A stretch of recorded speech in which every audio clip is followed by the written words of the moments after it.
On February 6, 1862 AD, the Union Army defeated the Confederates at the Battle of Fort Henry. It was the first major victory for the North in the Western theater of the U.S. Civil War.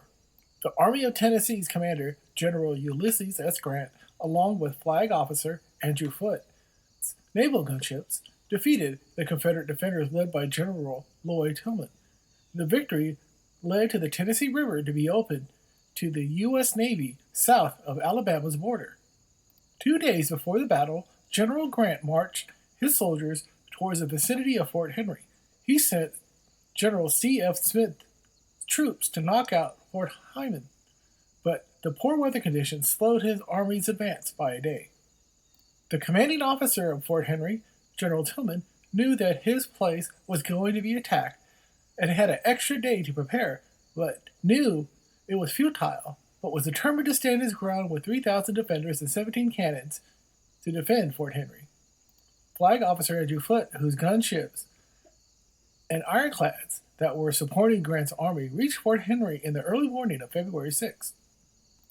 He ordered his 7 boats to position themselves around the outskirts of the fort and to begin firing on his orders. While Grant's soldiers continued to march toward Fort Henry and were situated a few miles away, around 12:30 p.m., Foote ordered his ironclads and gunboats to bombard Fort Henry, and they did for the next hour.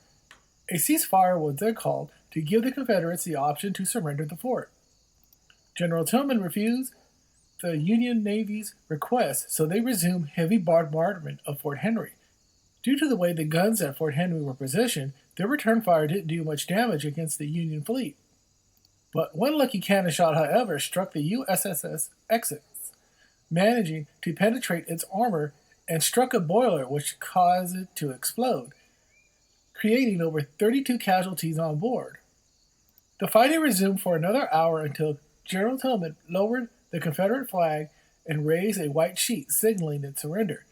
The damage caused by the ironclads in the fort forced the surrendering soldiers to sail from the fort and surrender formally on the deck of Foote's flagship, the USS Cincinnati. Grant and his soldiers arrived at the remains of Fort Henry around 3 p.m. They discovered that all the soldiers garrisoned inside had already surrendered. The next day, Fort Henry was officially in the hands of the Union Army, but they didn't occupy it for long because a day later, it was completely underwater. Grant and his troops would march east towards Fort Donelson in Tennessee. This major Union victory in the West, along with another one at Fort Donelson, would not only make him a major general, but it would showcase his talents on the battlefield that would eventually catch the eye of the president, who was looking for a strong commander who would lead the Union Army to victory. Flag Officer Foote would continue to provide support for Grant's soldiers and would be wounded in the Battle of Fort Donelson. His bravery would lead to him being promoted to a rear admiral, but unfortunately he would pass away from Bright's disease a year later. General Lloyd Tilghman would spend several months as a POW until he was exchanged for Union General John Reynolds. He was replaced by General John Floyd, who himself would surrender to Grant days later after the Battle of Fort Donelson.